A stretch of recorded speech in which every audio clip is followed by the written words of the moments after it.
প্রিয় ভিউয়ার্স, আসসালামু আলাইকুম। ডিজিটাল ফার্মার ও আমার পেজ প্রতিভা টিচিং সেন্টারের পক্ষ থেকে আপনাদেরকে জানাই অভিনন্দন। তো ভিউয়ার্স, দেখেন চিচিঙ্গা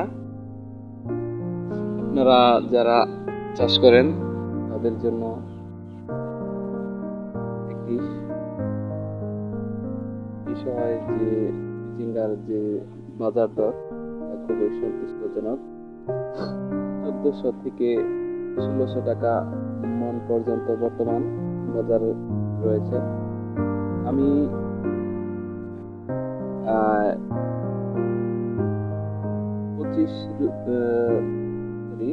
23 রোজার দিন আমি উত্তোলন করেছিলাম। আমি 35 টাকা কেজি বিক্রি করেছি পাইকারি। তো ভিউয়ার্স, যারা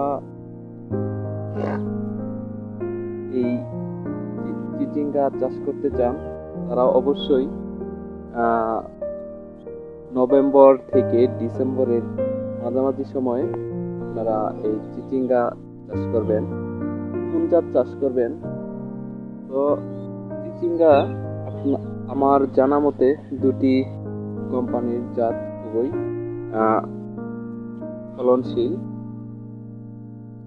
তো এটা হচ্ছে আর মালিক সিডের রানার।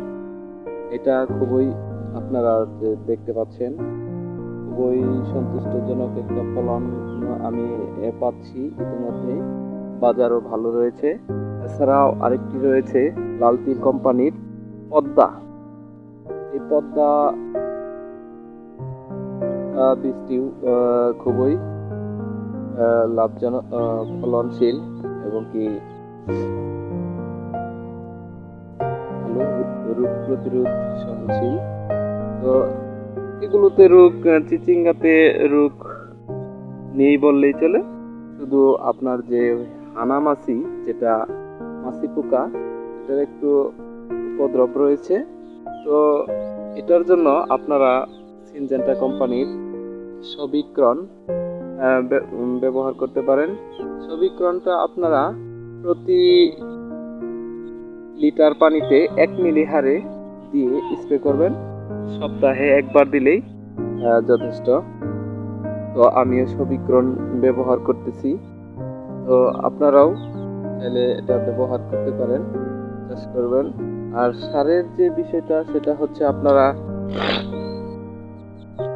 টিএসপি সারটা বেশি ব্যবহার করবেন। ডিএপি স্বল্প পরিসরে ব্যবহার করতে পারেন। তো ভিউয়ার্স,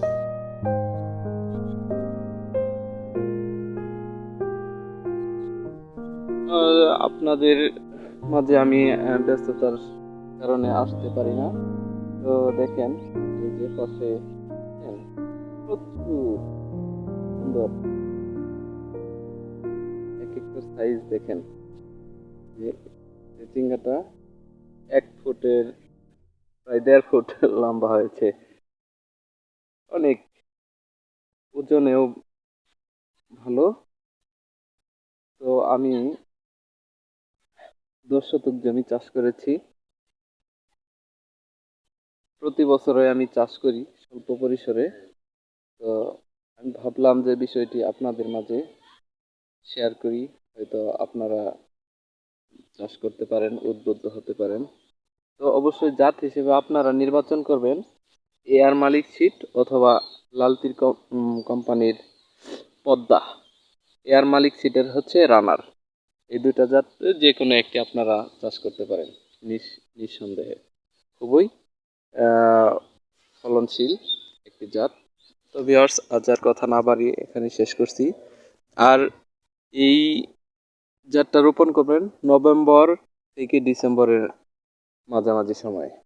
নভেম্বরের শুরু থেকে ডিসেম্বরের মাঝামাঝি করলে, নভেম্বরের মাঝামাঝি করলে সবচেয়ে ভালো হয়। তো আজ আর কথা না বাড়িয়ে এখানে শেষ করছি। আল্লাহ হাফেজ।